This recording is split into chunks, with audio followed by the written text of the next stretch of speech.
السلام عليكم ورحمة الله. كنتمنى تكونوا بخير وبصحة جيدة، ومرحبا بكم في قناة عالم رجاء، ودائما مع وصفات سهلة وسريعة. اليوم إن شاء الله غنتقاسم معكم مسمنات ديال الفران كيجيو أكثر من رائعين، لذاذ بزاف بزاف، مقرمشين وهشاش مورقين كيدوبوا في الفم.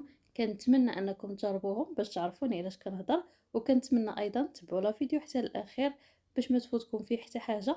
الى عجبكم خليو لي لايك، قولوها لي في التعليق، وبارطاجيوه مع الاهل والاصدقاء باش تعمل فائده. نخليكم مع المقادير وطريقه التحضير، وبسم الله نبداو على بركه الله. اول حاجه كنحتاجو كاس ديال الدقيق الفينو، وربعه الكيسان ديال الدقيق الابيض اللي يكون ممتاز، يعني يكون سبيسيال خاص بالحلويات. وبالنسبه للناس اللي كيبغيو العبار بالغرام، عندنا تقريبا واحد 120 غرام ديال الدقيق الفينو، و450 غرام ديال الدقيق الابيض. غادي نضيفوا ليهم الملح حسب الذوق، انا تقريبا درت واحد نصف ملعقه صغيره. وغادي نضيفوا ايضا خميره ديال الحلوى او خميره كيميائيه بعبار 8 غرام. غادي نحركوا هاد المكونات كامله مع بعضياتها كيف ما كتشوفوا. وكاخر اضافه غادي نحتاجوا ملعقه كبيره ديال الخل. صافي، وغادي نجمعوا هاد العجينه هادي بالماء اللي يكون دافي بحال الشكل ديال الخبز. نبقاو نضيفوا الماء حتى كتجمع لينا العجين، ما تكونش مرخوفه بزاف وما تكونش قاصحه تاني. غادي ندلكوها غير 2 دلكات باش نتاكدوا بلي جميع العناصر دخلت في بعضياتها. وغادي نتقاسم معكم واحد الطريقه اللي كتهنيني من كثره الدليك وكتعطيني واحد النتيجه رائعه جدا جدا. يكفي اننا نديروها غير في بلاستيك غذائي، كترتاح وكتطوع وكتصبح كيف الحرير. هنا انا دهنتها بالقليل من الزيت باش ما تلتصقش ليا في البلاستيكه. غادي نسد عليها ونخليها ترتاح على الاقل واحد الساعه باش نحصلوا على افضل النتائج. نبداو بالعجينه هي الاولى، وعاد ندوزو نوجدوا الحشوه ديالنا اللي غادي نحتاجو فيها ربطه ديال لي زيبينار اولا السبانخ اللي كيكونوا على هذا الشكل هذا. هنا كيف ما كتشوفوا خديت كميه مهمه، يعني الحزمه كامله درتها، لانهم ملي كيبداو يطيبوا راه كيدبالوا ما كيبقاوش باينين نهائيا. هنا بغيت نتقاسم معكم طريقه التقطيع ديالهم باش ما تقطعوهمش رقيق. يكفي انكم يعني تقطعوهم غير على 4 على هذا الشكل هذا. هنا خديت 2 بصلات اللي يكون الحجم ديالهم متوسط، وقطعتهم درتهم في مقله، درت ليهم القليل من الزيت، وغادي نحك عليهم 2 فصوص ديال الثومه. وبالنسبه للتوابل غادي نكتفيو غير بالبزار والملحه. درت تقريبا واحد نص معلقه صغيره ديال الفلفل الاسود ولا الابزار، ونص معلقه صغيره ديال الملحه. غادي نخليو هاد البصيله ديالنا حتى كتشحر وكيذهب ليها اللون ديالها، يعني كطيب مزيان.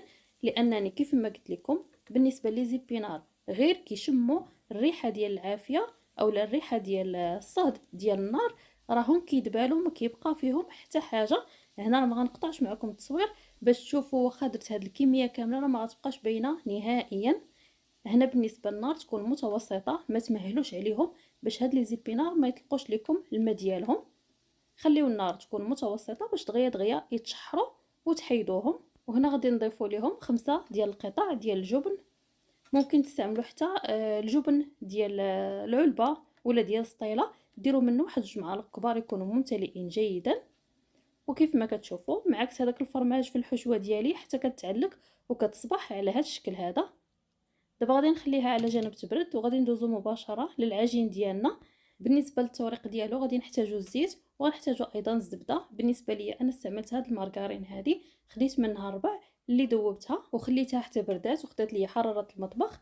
ما تستعملوش الزبده وهي سخونه باش ما تقطعش لكم العجين.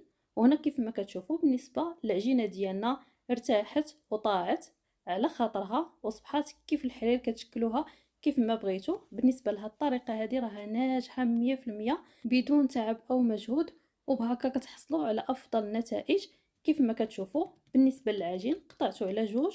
خديت الكره الاولى وغادي نطلقها مزيان مزيان بالزيت فقط. ورقوا العجين ديالكم حتى يبان لكم سطح العمل، يعني حتى تبان لكم ولات شفافه باش تحصلوا على افضل النتائج وتحصلوا على هذاك التوريق اللي كيكون وسط المسمنات. وهنا غادي ندوزو على الوجه ديال العجين واحد الرشيشه ديال الزبده كيف ما كتشوفوا، وغادي نربعوه بحال الشكل ديال المسمن العادي. وحنا كل ما طوينا شي طيه كندير واحد رشيشه خفيفه ديال الزبده. هنا كيف ما كتشوفوا طوينا العجين على 2 وعاد زدنا الطيه الثالثه. وهنا ايضا غادي نطويوه على 3، يعني هذوك الاطراف الخارجيه ندخلوهم لداخل. كيف ما كتشوفوا ندهنوا واحد الدهنه خفيفه ديال الزبده ونربعوا المسمنه ديالنا. بنفس الشكل غادي نديرو حتى الكويره الثانيه، يعني غادي نحصلو على جوج مسيمنات. هنا غطيت عليهم بلاستيك غذائي وخليتهم يرتاحوا تقريبا غير واحد 3 دقائق باش طوع ليا العجينه ديالي وتطلق معايا دغيا دغيا. غادي نبداو نطلقوا العجين طول اكثر من العرض كيف ما كتشوفوا، نديروها طويله لاننا هاد المحينشات هادو ما غنبقاوش نديرو بالوحده بالوحده. انا هنا درت لكم هاد الطريقه جد جد مبسطه، ما درتش لكم يعني بحال مثلا 10 الكويرات كل كويره غادي نطلقوها ونعمروها بوحدها. درت جوج مسمنات وكل مسمنه غتعطيني 5 ديال المحينشات كيف ما كتشوفوا. درت الحشوه في طرف العجين على الطول، دورت عليها جوج دورات وغادي نقطع ونخرج منها محينشه كيف ما كتشوفوا. هاد الطريقه كتبقى سهله ومبسطه جدا جدا، وحتى في الخدمه ديالنا ما كتاخذش معنا وقت كتير نهائيا. هنا غادي نعاود معكم نفس العمليه. خديت شويه ديال الحشوه ودرتها في الطرف، ودرت الفرماج الاحمر محكوك كيف ما كتشوفوا اولا الموتزاريلا اللي متوفر عندكم. هنا بالنسبه للف ديالها كناخذوا الطرف ديال العجين ونحاولوا نسدوا على الحشوه كيف ما كتشوفوا، وندوروا دوره واحده فقط، يعني ما نبقاوش ندوروا في العجين.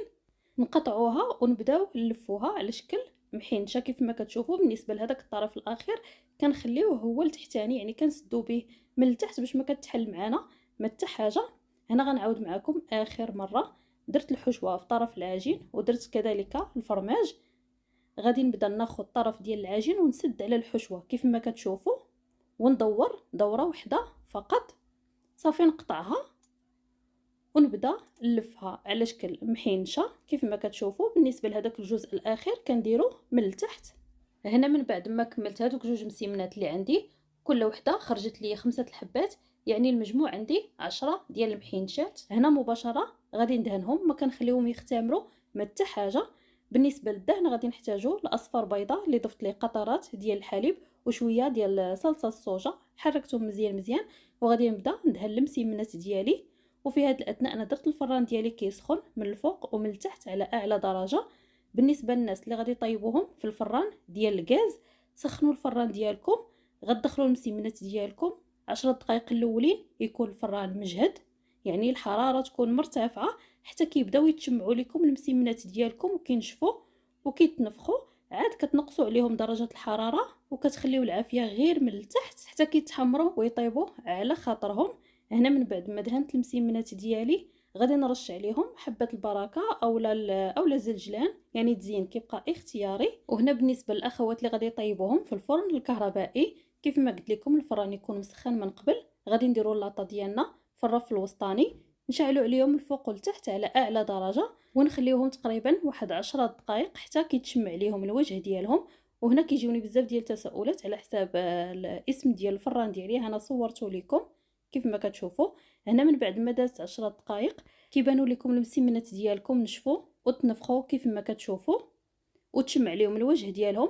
في هذا الاثناء غادي نشعلوا عليهم غير من التحت ونهبطوا كذلك درجه الحراره 200 ونخليوهم حتى كيطيبوا ويتحمروا على خاطرهم. بالنسبه لهاد الطريقه ديال الطياب ديالهم راه كتبقى من احد اسرار النجاح ديالهم، باش كتخليهم يجيو مرقين ومنفوخين حتى من الداخل. كتجهدوا عليهم الطياب في 10 دقائق الاولى وفي التالي كتشعلوا عليهم غير من التحت وكتنقصوا ايضا درجه الحراره وكتخليوهم يطيبوا على خاطرهم. وشوفوا ما شاء الله كيفاش كيجيو مذهبين هشاش خفاف ومقرمشين في نفس الوقت، كيذوبوا في الفم. كنتمنى انكم تجربوهم، وخصوصا بهاد الحشوه هادي راه كيجيو رائعين جدا جدا ولذتهم ما نعاودش لكم عليها. وكنتمنى ايضا من اي اخت جربتهم ترجع تقول لي في التعاليق كيفاش جاوها. كنقرا التعاليق ديالكم كاملين، الله يجازيكم بخير على دعوات الخير اللي كتخليو ليا وعلى كلماتكم الطيبه، ولكم بالمثل. كنتمنى دائما نكون عند حسن ظنكم وفيديوهاتي ينالوا الاعجاب ديالكم. وإلا عجبكم هذا الفيديو خليوا لي لايك، قولوها لي في التعاليق وبارطاجيوها مع الاهل والاصدقاء ديالكم باش تعمل فائده. وكنقول الناس جداد لاول مره كيشاهدوا القناه ديالي، مرحبا بكم والف الف مرحبا. اشتركوا في القناه وفعلوا الجرس باش يوصلكم كل جديد. خليت لكم راحه الله وبسلام عليكم.